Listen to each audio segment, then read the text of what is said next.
Ngayon ay magsimula tayo sa pagkilala sa mga pagkakatulad ng ating sarili at ng iba.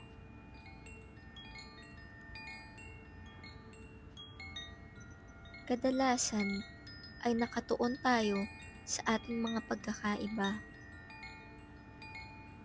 Ngunit napagtatanto na kahit na ang isang tao na tila ibang-iba sa atin ay nasa pangunahing paraan na katulad natin ay maaaring maging batayan ng tunay na koneksyon.